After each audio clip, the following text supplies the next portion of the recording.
Hi అండి, అందరూ ఎలా ఉన్నారు? వీడియో చూసే ముందు నాది ఒక చిన్న రిక్వెస్ట్, లైక్ చేయండి, షేర్ చేయండి, సబ్స్క్రైబ్ చేయండి, అలాగే కామెంట్ కూడా చేయండి. ఈరోజు మనం చెప్పుకోబోయే రెసిపీ వచ్చి పాలక్ పప్పు అండి.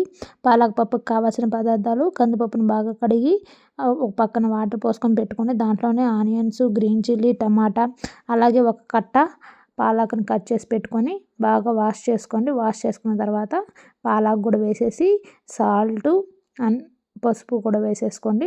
వేసేసుకున్న తర్వాత కుక్కర్ మూత పెట్టేసి ఒక 5 to 6 విజిల్స్ వచ్చిన తర్వాత ఆపేయండి. ఆపేసిన కాసేపు తర్వాత మూత తీసుకొని, అంటే విజిల్ మొత్తం పోయిన తర్వాత ఓపెన్ చేసిన తర్వాత కూర కొంచెం ఉడుకుతుంది, బాగా ఉడికేసి ఉంటుంది. అప్పుడు మీరు పప్పు గుత్తి తీసుకొని బాగా మెదిపేసుకొని ఒక దాంట్లో సపరేట్ చేసి పెట్టుకోండి.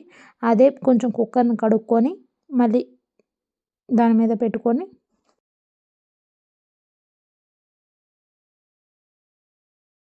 జీలకర్ర కూడా వేసుకొని అప్పుడే కూర టేస్ట్ కానీ స్మెల్ కానీ బాగా వస్తుందండి, ఏ కూర అయినా సరే.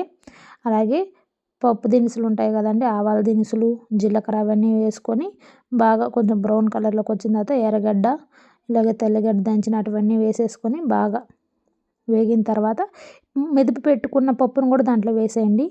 బాగా ఎలా ఉంటుందంటే మెదిపెట్టి కరివేపాకు కూడా వేసేసుకోండి. అన్నీ వేసుకున్న తర్వాత మీ కాడ ఇంగువ ఉంటే ఇంగువ కూడా వేసుకోండి. నేను వేయలేదు. నేను ముందు చెప్పినట్టు కాస్త దాంట్లో చింతపండు వేయలేదండి, ఎందుకంటే ఇక్కడ మాకు దొరికే చింతపండు బాగుండదు. మీ సైడ్ బాగుంటుంది కాబట్టి మీరు మొత్తం చింతపండు కొంచెం వాష్ చేసుకొని వేసేసుకోవచ్చు. నేను నానబెట్టి దాన్ని గుజ్జంతా తీసి పక్కన వేసేసి తర్వాత ఓన్లీ వాటర్ వరకే వేసానండి దాంట్లో. సరేనా? తిరగమాత అన్నీ అయిపోయిన తర్వాత ఒక 5 minutes ఉండిచ్చేసి దించుకొని మీరు అన్నంలో వేసుకొని తినేయవచ్చండి. వేడి వేడి రెసిపీ బాగుంటుంది. నేనేమో సబ్స్క్రైబ్ చేయండి, లైక్ చేయండి, షేర్ చేయండి అని చెప్తాను.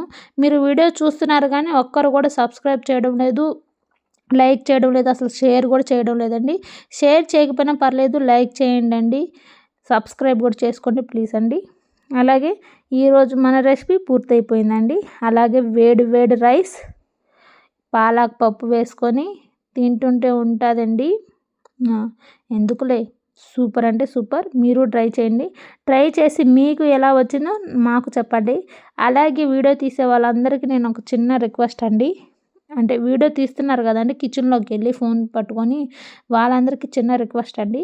ఏంటంటే ఇప్పుడు ఫోన్లు గ్యాస్ కాడ పెడితే పేలిపోతున్నాయని ఒక న్యూస్ వచ్చింది. అందుకని వీడియో తీసే వాళ్ళందరూ జాగ్రత్త అండి. చాలామంది కిచెన్లోకి ఫోన్ ఎత్తుకోబాకండి. వీలైనంత వరకు వీడియోస్ వరకే తీసుకొని సైలెంట్గా ఉండండి. ఫోన్లో మాట్లాడితే వెళ్ళకండి. ఓకే అండి, బాయ్.